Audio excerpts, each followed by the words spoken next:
Hello and welcome back to the port. I'm the Gov Major, and this is a Let's Play of the middle league or second league of this season of Ranked, which is tier 6 ships. And so my choice for this is the Surrey. Have been testing the Cheshire, but I'm settling on the Surrey at the moment. The reason being is the Surrey has 8-inch guns rather than 6 9.5-inch guns that the Cheshire have. The advantage of the Cheshire would be her armour scheme, able to have an armoured belt that can ricochet 14-inch guns.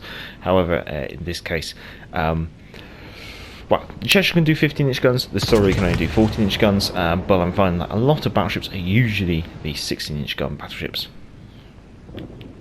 So, on the shipping forecast, we have an Akatsuki, then we have a division consisting of a Muchen and a Sinop, then we have a Scharnhorst and a Colorado. So, two 16-inch gun battleships, one, is it 11-inch gun battleship? Yep, and then we also have a 6-inch cruiser and the Akatsuki.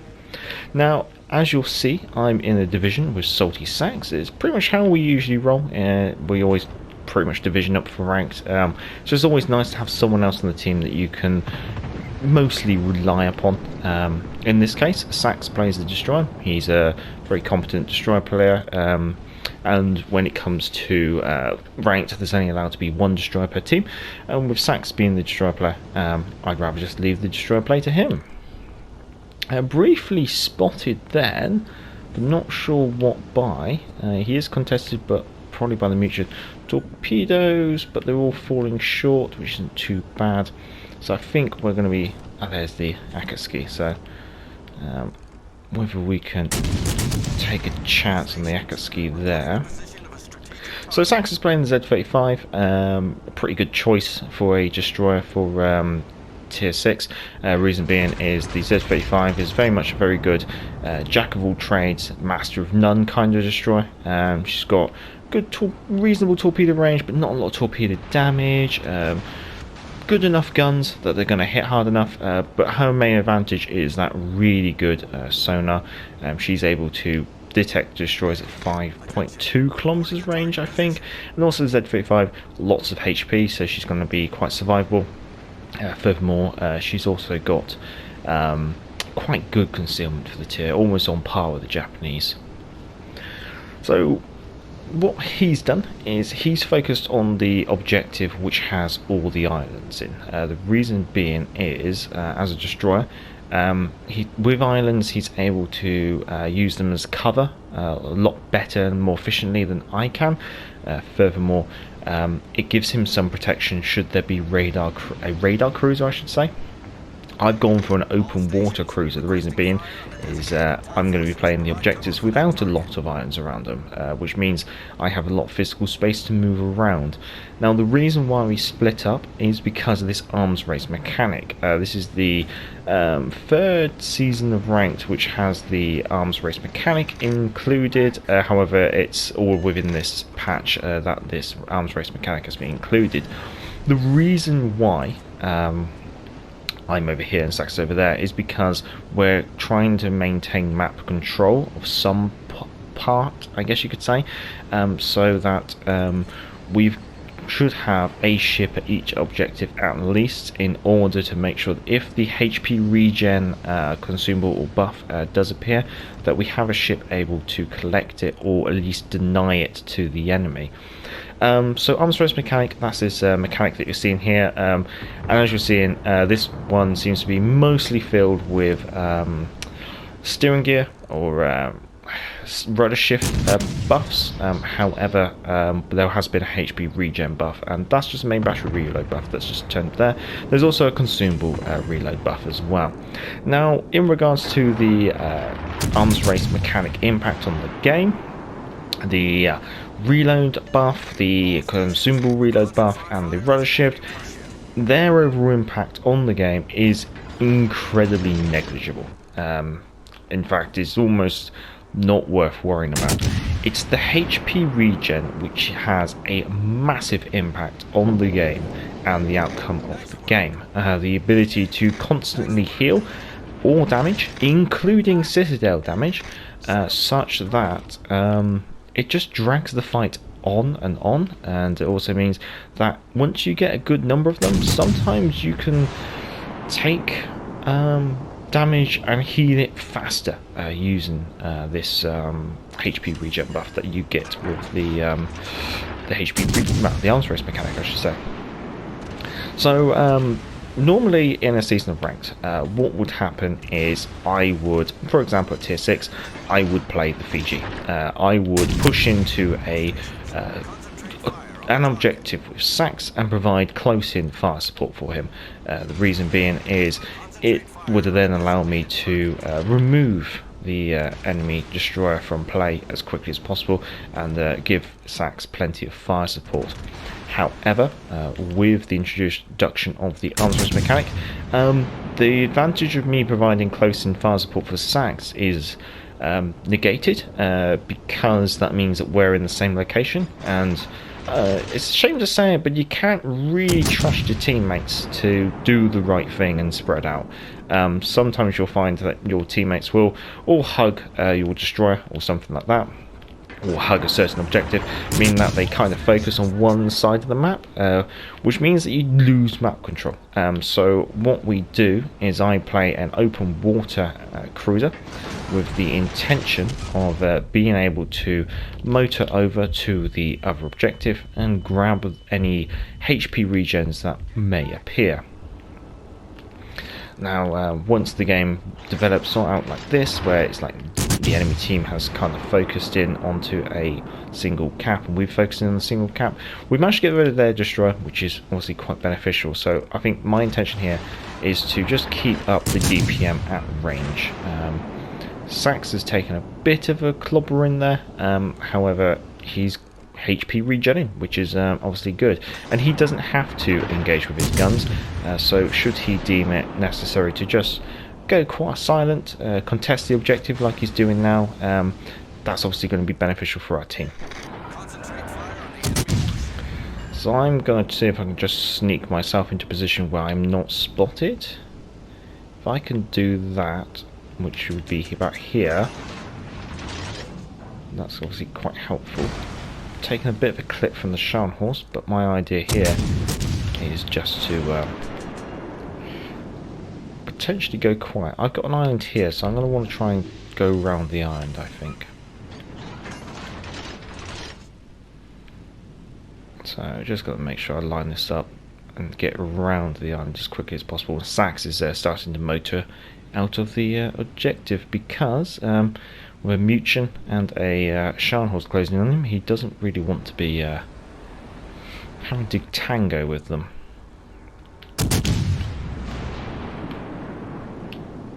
Right, we should be alright here. And as you can see, my HP is just constantly regenerating to the point where I don't really need to worry too much about the using my own heals, which is amusing.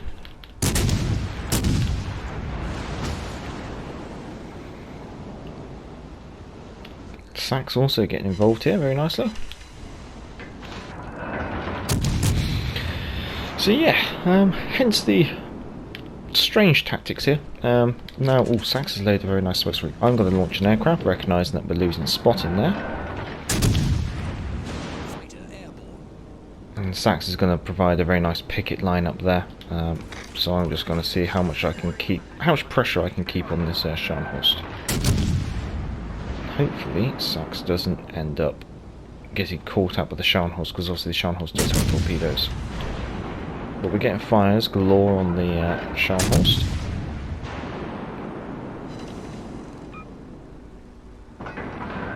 Which is honestly what the Surrey is very good at. We're getting 3 fires on the Scharnhorst, and she does not have fight fire with fire, so this should be the end of the Scharnhorst for us, and hopefully that should give Sax some more breathing space.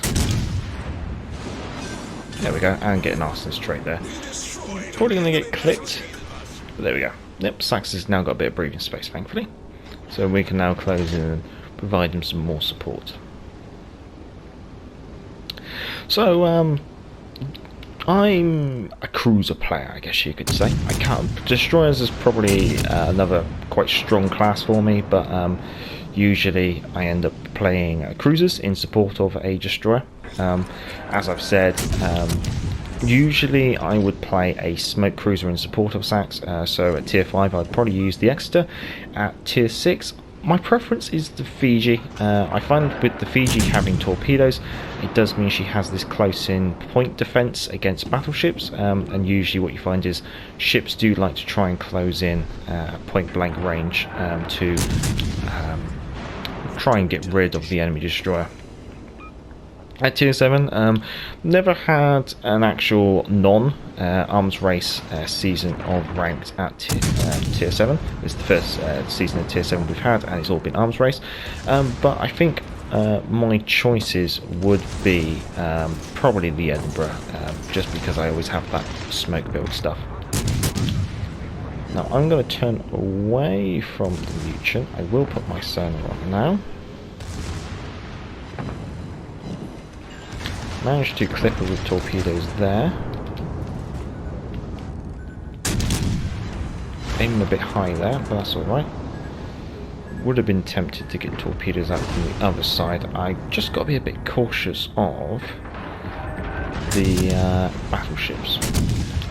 Going to load up HE now. What's the battleship?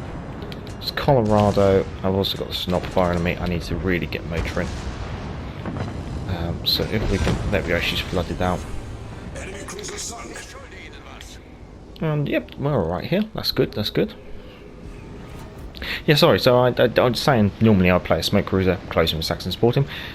However, at the moment I'm playing open water cruisers like the Surrey, the Cheshire, the Devonshire and the Albemarle. Reason being is they have that HE damage that they can really put out on battleships, and I find with ranked, because there's only one destroyer allowed per team, quite a lot of players will default to battleships because they feel that they survive longer. Obviously we're in a cruiser, it's one of those, when things go bad very quickly sometimes, so most players will probably default to a battleship if they have to choose. Hopefully. Ooh, a bit of a clipping from the Colorado. But we need to just start getting into a kiting range, which is in excess of 10 kilometers for the Surrey, I find. When it comes to destroyers, like I've said, jack of all trades, that's what you want. So German destroyers, all British destroyers, I think are both good choices. Although I think Sax does prefer the Fletcher at tier 7. Should be able to just kick our rear around these shells here quite nicely. There we go, very nice. Right, time to switch our guns to the left side. When it comes to battleships in ranked, I'm not a big advocate of having battleships in ranked. Battleships are really there to tank damage and deal damage. So if you're going to be in the battleship, you're going to need to make sure, like, to some extent, make sure you are partially focus of attention. I find that quite a lot of battleships like to hang back and not tank the damage and then come in as the hero at the end, which obviously means that they're not really assisting the team too much. But also I think when it comes to battleships, you want to make sure that you have mobility of some sorts. You need that mobility to ensure that you actually assist in that map control, and if you suddenly need to flex in, you have that ability to do so. To that regard, I usually would view, or still view, American battleships to be a negative to your team. Maybe the Iowa and the North Carolina and the Florida you can make exceptions for, but the rest of them, they're just too slow. I don't really like them. Obviously you want to make sure you want to go for a very high gun caliber, so you really want to try and go for some of the 15-inch guns at tier 5, 16-inch guns at tier 6 and 7. Obviously the Georgia have 18-inch guns, but they're basically only punch through the same armor as a 16-inch gun in regard, so they're almost on par, I guess you could say. So I think it's like 1mm difference. But yeah, oh well, that's a nice summary there of a couple of choices that I'd make, and a nice little summary of how ranked at the moment is playing, how I would recommend people to play. remember that map control is massive. You give up map control and potentially you could be handing over a lot of HP regen to the enemy team. This game wasn't too critical, however previous games I've had it where an enemy team's completely ignored one flank and our team's managed to get a 5 HP regen buff advantage over the enemy team, which has meant we can almost tank the damage. Ranking up to rank 6 and 1 star. Arsonist, high caliber, 123,000 damage from 115 hits on target, 2 kills, 1 torpedo hit on the Muchen, 11 fires. The Surrey is just a very nice fire burner. That's almost a 10% fire chance out as a result out of this game, and usually battleships run like a negative fire chance to counter fires, so obviously keeping up with those fires is always quite helpful. Getting a capture as well, which is quite nice. Coming top of the team with 3,163 ship XP. Sax a very close second with 3,035. So both of us doing our bit and pulling our weight quite nicely. Colony wise, walking away with a profit of 304,000 credits, and that is with a premium count and a common credit booster. With ranked, the ship service cost is the same, so do be aware of that. If you end up with these kind of quiet games where you don't really get to do a lot, you will be potentially walking away with a loss if you don't use credit boosters or have a premium count. It can happen, especially if you're on the losing team. At this middle league, the top player on the enemy team would retain a star, so their Snop will retain a star, whereas the rest of their team will lose a star.